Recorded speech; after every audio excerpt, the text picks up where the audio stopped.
Салтанатты шара қызмет барысында қаза тапқан полиция қызметкерлеріне арналған ескерткішке гүл шоқтарын қоюдан басталды. Жиналғандар әскери міндетін орындап, ерлікпен қаза тапқан әріптестерін 1 минут үнсіздікпен еске алды. Мекеме жұмысын ішкі істер органдарында талай жыл қызмет еткен ардагерлердің алар орны ерекше. Олардың арасында екінші дүниежүзілік соғыстың 9 қатысушысы да бар. Солтүстік Қазақстан облысы ішкі істер департаментінің басшысы Берік Біләлов ардагерлерді келе жатқан мерекемен құттықтап, мерейтойлық медальдарды табыстады. Примите сердечный, самый теплый поздравление 70-летию. Біздің ыстық ықыласымызды қабыл алыңыздар. Елімізде 9 мамыр қашанда маңызды мейрам болатын, және солай бола бермек. Ата-бабаларымыз отан үшін жаумен күресіп, соңғы демдері қалғанша шайқаса білді.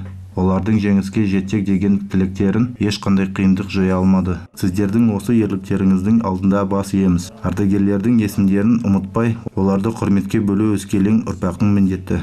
Марапатқа ие болған ардагерлердің бірі Николай Голухов. Ішкі істер органдарында ақсақал 28 жыл қызмет етіпті. Служил я, так как и все люди. Мен де жұрт қатарлы әскери борышымды орындадым. Әріптестерімен бірге ішкі істер органдарына талай жылымды арнадым. Осыған дейін де талай марапаттарға ие болғанмын. Ізімізді басып келе жатқан жастарға денсаулық тілеймін. Үйлерінен бірлік береке кетпесін. Ең маңыздысы осы деп санаймын.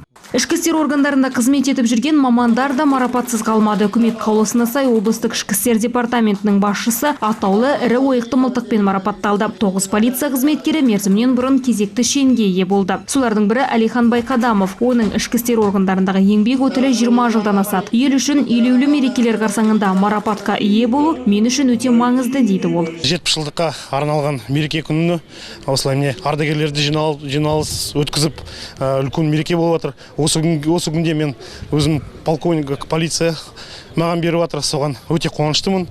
Осылай отанымызға тиыш деймін, бәрі жақсы болсын, аймағымыз аман болсын, осы елде тек қана қызық болсын. Бәріміз де осылай жұмыста ертең полковникқа бәріне жететін болайық, біздің генералымыз жолымызды берсін, тек қана жақсылық болсын. Салтанатты шара соңында жиналғандар құрметіне мерекелік концерт қойылды. Ведомство ардагерлері мен қызметкерлері соғыс жылдарындағы әндерді шырқап, отан үшін от кешкен жандарды тағы бір еске алды. Фариза Жазитова, Екатерина Белоусова, Қуаныш Қазбеков, ақпарат.